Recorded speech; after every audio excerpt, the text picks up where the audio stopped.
Hi, I'm Emma Farrell from Archetype Events. And I'm David Farrell, also from Archetype Events. We run the Gateways of the Mind conference in London and Dublin, and we're here today to talk to you about running a spiritual business and also take you through our journey of how we came to run the spiritual business here in the UK. Archetype Events was born just over 2 years ago and really was kind of an evolution of our own process through our spiritual development and utilising skills that we'd gathered as individuals from our previous working career in events organisation. And our story is kind of interesting because I think it demonstrates how you can really follow your dreams and follow what you want to do and integrate your own spiritual path into your work. The main focus at Archetype Events is an event called Gateways of the Mind, which we conceived of several years ago after attending a lucid dreaming workshop with Charlie Morley, who's obviously becoming very well known now with his new book on Hay House Publishing. And just before that time we'd actually been getting into astral projection and out-of-body exploration, and so the timing was good. And that really inspired us to go away and investigate lucid dreaming and consciousness exploration. And around that time we'd actually been taking a little bit of time off ourselves for our own spiritual development. And so out of that whole process that had been going on for several years, Gateways of the Mind was born. And Gateways of the Mind started out as a lucid dreaming out-of-body exploration event, but has subsequently developed into something much bigger, focusing on spiritual development through consciousness exploration.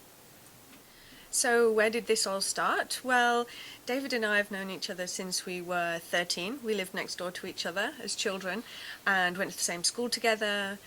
David's Went to the father same college together. went to the same college. Went to the same club together. Then ended up at universities next to each other in London, and we weren't together at all during all this time, but we knew each other. Used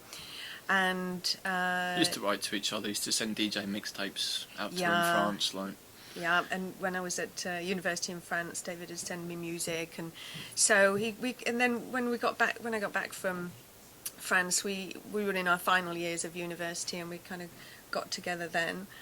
And actually, I'd already finished, and then I needed somewhere to live, so I shortly had to move out of my flat, and Emma said I could move into her place, so that was kind of... Yeah. That was the courtship process. It was quite short, really. It was a kind of a needs basis. That one. Very romantic. And then David ended up getting a job in Dubai, so we decided to leave London and move to Dubai, just kind of, see what it's like.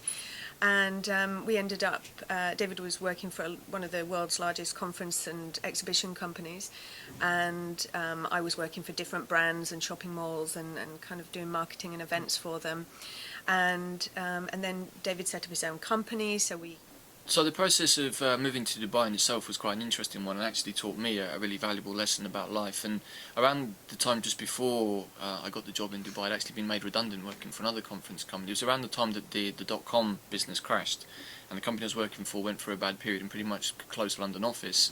And so that was quite a tough time, and I had to go for a lot of job interviews, and it really forced me to look at myself. So moving to Dubai was a big life-changing experience, particularly at the age of 25, and it was good. It was something new, something exciting, and in the middle of that process I decided to start my own business, which in itself was a big thing for someone about 28 years old, and so that was a big life-changing experience and was difficult. But we didn't find life in Dubai spiritually nourishing enough, really, and we decided to leave and take some time off. But before we left Dubai, we decided to go on a trip with the author Patricia Corey through Egypt, which completely changed our lives and opened our minds up to the potentials of what spirituality can hold.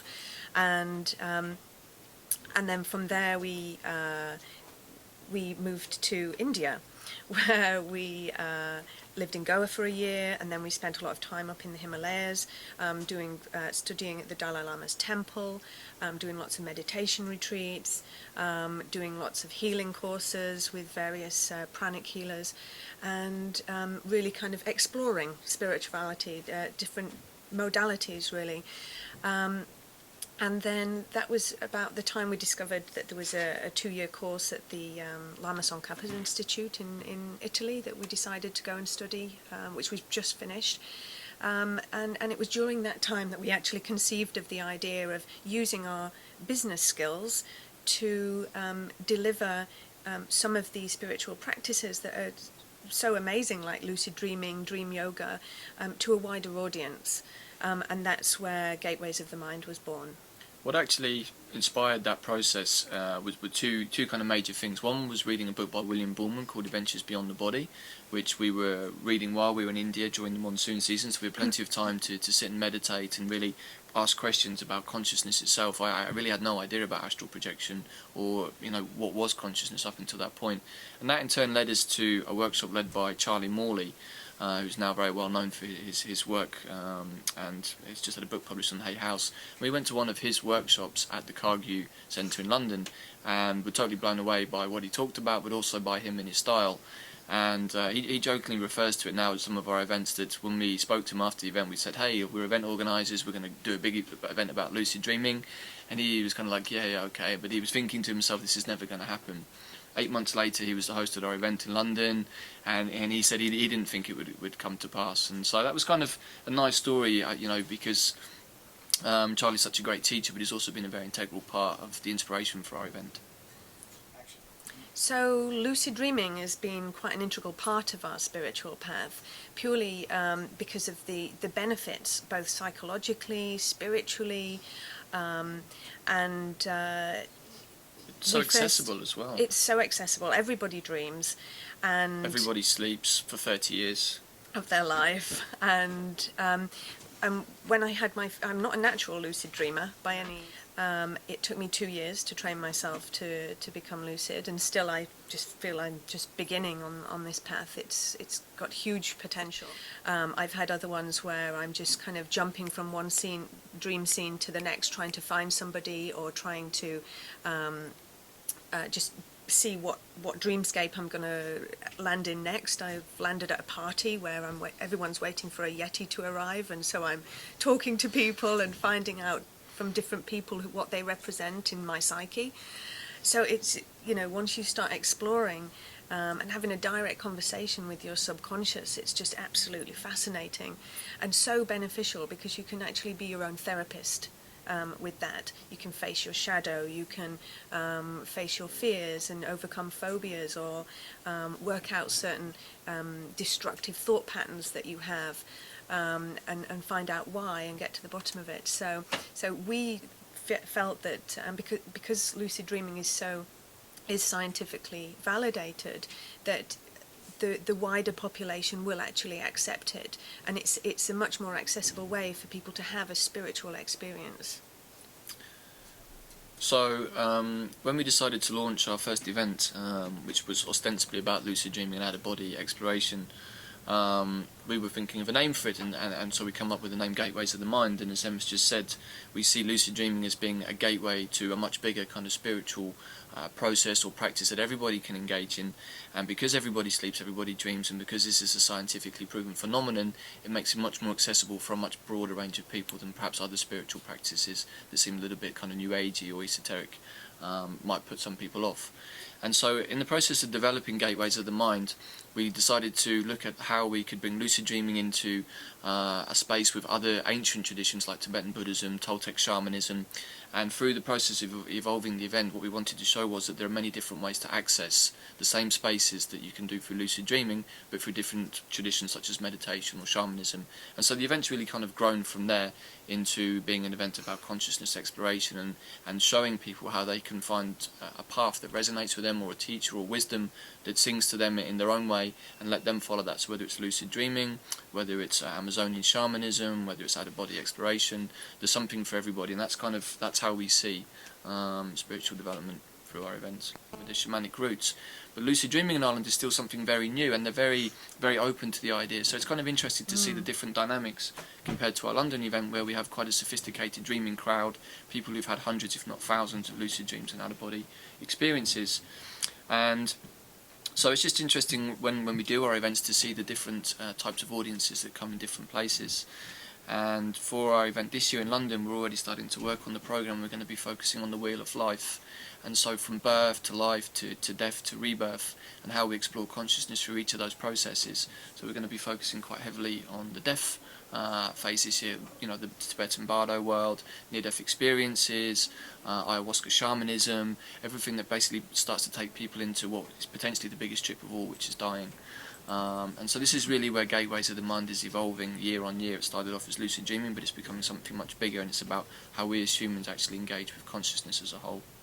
Speciality that each of us is a bit better at than the other, and so we kind of divide the work up like that, and that makes it easy. But of course, at any married couple, you have moments of stuff that happen that's not to do with work, so that can interfere in the work sometimes. But that's part of life, and it's. But you would think that we'd have to put a limit on how much we talk about work, but because it's so entwined with our own spiritual practice and development like and of our own knowledge, etc., then it doesn't seem like work. So we're always talking about it. It would be stuff that we'd be talking about anyway, even if we weren't working on it.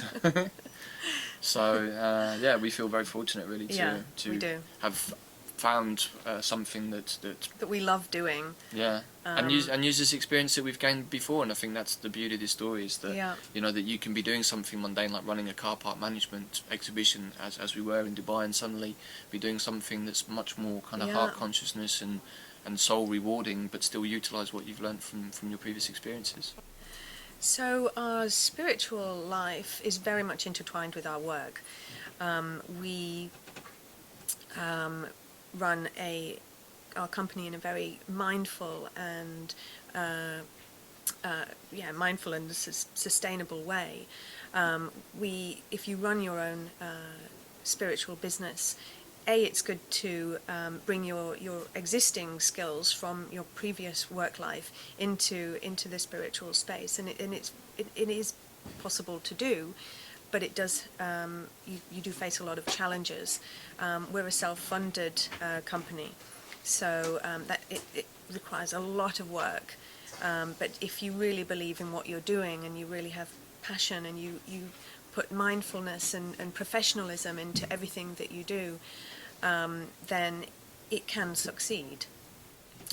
So, as Emma said, running your own business in the spiritual space can be very difficult. It does face lots of challenges, but there's so many great benefits. It's like our work is basically our own spiritual development. We meet some amazing people. We get to work with amazing organisations. We get to sit in Watkins Bookshop and talk about what we're doing. Take teachings from some of the world's leading authorities and practitioners of consciousness exploration. And actually, the events we organise events that we'd like to attend ourselves. Yeah. So and it's worth mentioning as well that any kind of new business always needs lots of help and support from friends, and we've been fortunate enough in the lucid dreaming community especially, but also in some of the wider spiritual circles, to have had a lot of support from good people. Lots of people that have spoken on our programs have given us great ideas and have been very supportive, and what that's actually helped do, I think, over the last couple of years, is help actually engender a much bigger dreaming community. Through the Facebook pages, through the people we've had on our programs. We've seen speakers now who've come to our events who didn't know each other before, but have gone away and taken like a lucid dreaming practice and a shamanic practice, and now doing retreats together. And it's really interesting to see in the West this kind of cross-pollination and collaboration. It's really highlighted how important collaboration is between and kind of mixing of traditions and the exchanging of ideas, the exchanging of experiences, and that's how we grow. And I think it's worth saying that one of the most beneficial or the most rewarding parts of doing the events is just seeing the experiences people have. They come for 2 days to a Gateways of the Mind. It's not just a conference, it's a spiritual exploration deep into consciousness, and people come away not only learning how to do great techniques and tips for the dreaming or the meditation practices, but also touches something inside as well. So that's the beautiful part of the work we do. Yeah, we get a lot of satisfaction from that.